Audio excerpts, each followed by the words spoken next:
Gado, I'm going to start with you. I know that you were born in Yerevan. You moved to the United States, and then you permanently moved back to Armenia in 2009. I know you have a lot of experience, co-founder of Armenian Human Rights Advocates. You're a senior fellow of Policy Forum Armenia in Washington, D.C. Policy Forum Armenia is comprised of mostly professionals in the field of economics, politics, and the membership is throughout the world. It is based in DC, but the membership is throughout the world, and their purpose as a think tank is to do studies and publish reports. There are already 5 reports published. The latest one was the crisis report, which envisions or sees that if the economic situation in Armenia is not changed drastically and speedily, then we're facing another crisis, economic crisis, because of the exchange rate of the dollar with the Armenian dram, and because of our the loans that we have, which is about $3 billion, and with the exchange rate, the $3 billion may turn into $4 billion in a very short period of time. Thank you, Gado. Sasun Kosyan, and we're going to bounce back and forth a little bit. I know both of you have kind of shared thoughts. We can go back and forth between both of them. Sasun, I know you started a Facebook group called Campaign Against Oligarchy, advocating, boycotting means to pressure oligarchs and potentially bring down the changes in the governing regime. Your background is you have a lot in your background, I'm going to say. You're an analytics, business, intelligence professional, several presentations, international conferences. You're an artist, a master's in economics. I mean, it goes on. Yerevan State University, physics, poli-sci. What prompted you to start this Facebook group? Obviously, we've heard about Bahavetyan, Ruben Haydavetyan. There's a lot going on in Armenia.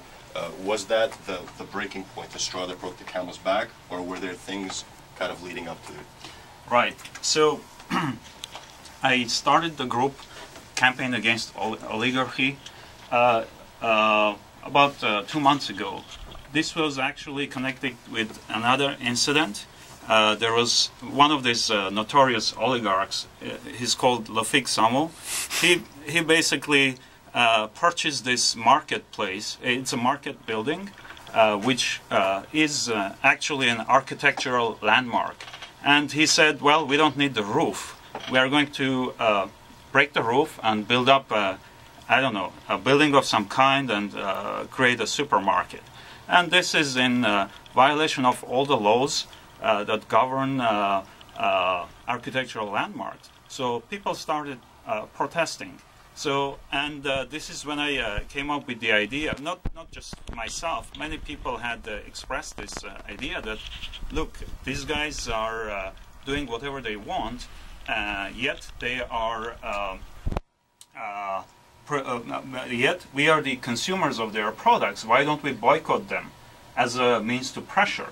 So the group was created around such ideas that we need to organize, we need to pressure oligarchs in order to bring them into a lawful framework. And then we didn't even finish this when this other incident happened with Bahavetyan.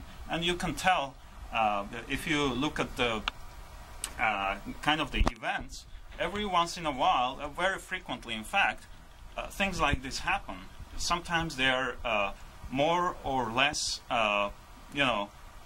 striking or more or less dramatic, but this kind of things always happen. And this is an expression of the deep problems that we are facing. So the problem is the oligarchy. It's become a government structure. And let me give you an example. As American citizens, what would you do if Al Capone was a senator? Would you not be alarmed? So now we have more than one Al Capones who are members of the parliament, and they are not just in the parliament, they are either directly controlling executive branches or they are influencing. So if you look at the government structure, the three branches, the legislative, oligarchs are all over. Executive, they're all over. Judiciary is not independent, again controlled by the oligarchs. So what's happening, the country, the government, has been turned into a large business enterprise. The oligarchs and the government are using the government structure as a way to benefit themselves. And they are using the judiciary, they are using everything.